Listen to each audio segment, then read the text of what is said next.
Donald Trump అధ్యక్ష పదవి చేపట్టిన తర్వాత తన దూకుడు పెంచుతున్నారని చెప్పొచ్చు. అలాంటిది వీసాకి సంబంధించి, ట్యాక్స్ కి సంబంధించి, సుంకాలకు సంబంధించి ఎన్నో రూల్స్ అండ్ రెస్ట్రిక్షన్స్ పెట్టారు, ఆంక్షలు పెట్టారని చెప్పొచ్చు.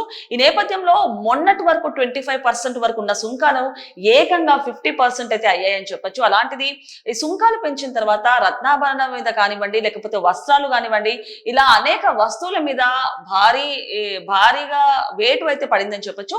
సో ఈ నేపథ్యంలోనే అంటే ఎలాగైతే రష్యా నుంచి చమురు కొనుగోలు చేసిన విషయంలో డొనాల్డ్ ట్రంప్ 50% సుంకాలు విధించారని చెప్పొచ్చు. అలాంటిది తమలాగానే యూరప్ దేశాలు కూడా భారత్ పై సుంకాలు విధించాలంటూ కూడా వైట్ హౌస్ అయితే ప్రకటించినట్టు తెలుస్తుంది. సో ఒకవేళ మాస్కో నుంచి చమురు కొనుగోలు చేస్తే సుంకాలు విధించాలంటూ, అండ్ అలాగే సుంకాలు విధించడమే కాదు, ఆంక్షలు విధించడమే కాదు, ఏకంగా గ్యాస్ అండ్ చమురుని టోటల్ గా ఆపేయాలి, బంద్ చేయాలంటూ కూడా ఒక ప్రకటన చేసినట్టు తెలుస్తుంది. సో ఈ నేపథ్యంలో అంటే మొన్నటి వరకు చూసుకుంటే గనక ఉక్రెయిన్ తో యుద్ధానికి సంబంధించిన విషయంలో డొనాల్డ్ ట్రంప్ రష్యా అధ్యక్షుడు పుతిన్ తో కలిసిన విషయం మనకు తెలిసిందే. అలాంటిది యూరోప్ దేశాలు కూడా యుద్ధం ఆగిపోవడంతో మద్దతు పలికారని చెప్పొచ్చు. కాకపోతే ట్రంప్ భారత్ మీద పెంచిన సుంకాలకు సంబంధించి యూరోప్ దేశాలు మాత్రం మౌనంగానే ఉన్నాయని చెప్పొచ్చు. సో ఇప్పుడు చూసుకుంటే గనక మోదీ చైనాలో అయితే పర్యటించబోతున్నారు. అయితే చైనాలో చూసుకుంటే గనక సుంకాలకు సంబంధించి కానివ్వండి, అండ్ అలాగే ఉక్రెయిన్ యుద్ధానికి సంబంధించి కానివ్వండి, ఆ అంశాలను చర్చకు తీసుకురావడానికి అయితే ప్రయత్నిస్తున్నారని చెప్పొచ్చు. సో నేపథ్యంలో ఇప్పుడు మోదీ చైనా పర్యటన ఇప్పుడు సంచలనంగా మారిందని చెప్పొచ్చు. అసలు చైనా పర్యటనలో అంటే చాలా సంవత్సరాల తర్వాత, సుమారు 7 సంవత్సరాల తర్వాత మోదీ చైనాలో అయితే పర్యటించబోతున్నారు. అలాంటిది చైనా పర్యటన తర్వాత ఎలాంటి ఆంక్షలు రాబోతున్నాయి, ఎలాంటి మార్పులు చేర్పులు రాబోతున్నాయి అంటూ కూడా ప్రజలు వెయిట్ చేస్తున్నారని చెప్పొచ్చు.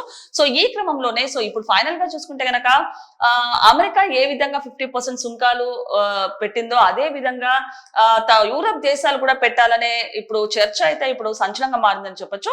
మరి అసలు యూరప్ దేశాలు అమెరికాకి సంబంధించి, భారత్ కి సంబంధించి ఎలాంటి ఆంక్షలు పెట్టబోతుందో ఆ డీటెయిల్స్ ఏంటో ఒకసారి పూర్తి స్థాయిలో విశ్లేషించుకుందాం.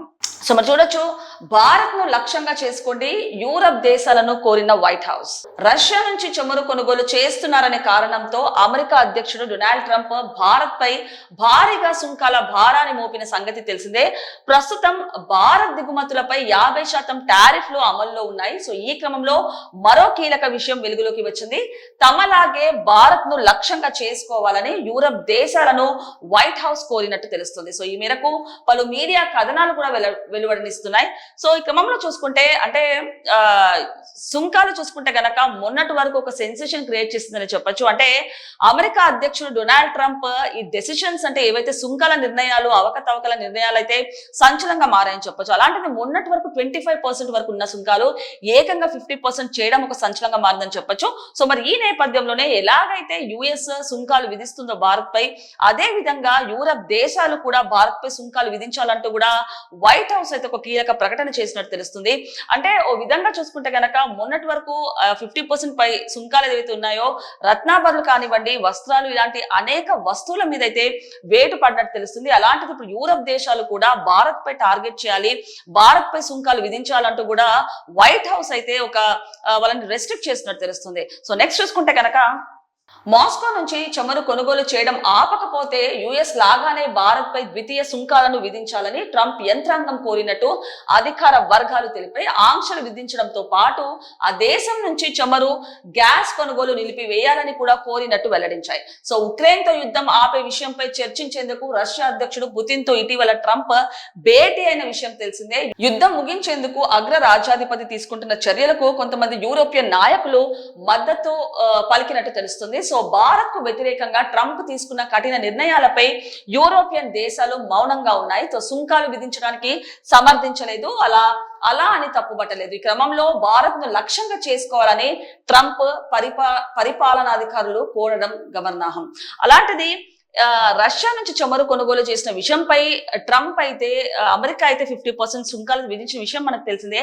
అలాంటిది ఇప్పుడు మాస్కో నుంచి చమురు కొనుగోలు చేసినా కూడా సుంకాలు విధించాలని, అండ్ అలాగే ఆంక్షలు కాకుండా, రెస్ట్రిక్షన్స్ కాకుండా ఏకంగా గ్యాస్ కానివ్వండి, లేకపోతే చమురు కూడా టోటల్ గా ఆపేయాలంటూ కూడా ఒక డెసిషన్ తీసుకోవాలంటూ కూడా వాళ్ళు టార్గెట్ చేసినట్టు తెలుస్తుంది. సో ఈ క్రమంలో చూసుకుంటే గనక అంటే ఒక విధంగా ఈ సుంకాలు చూసుకుంటే గనక ఒక సంచలనంగా మారాయని చెప్పొచ్చు. సో ఈ నేపథ్యంలోనే డొనాల్డ్ ట్రంప్ ఉక్రెయిన్ యుద్ధానికి సంబంధించి పుతిన్ అంటే రష్యా అధ్యక్షుడు పుతిన్ తో కలిసిన విషయం మనకు తెలిసిందే. అలాంటిది యుద్ధం ముగియడం తోటి యూరోపియన్ దేశాలు కూడా మద్దతు పలికాయని చెప్పొచ్చు. కాకపోతే ఏదైతే డొనాల్డ్ ట్రంప్ భారత్ పై సుంకాలు విధించారో దానికి సంబంధించి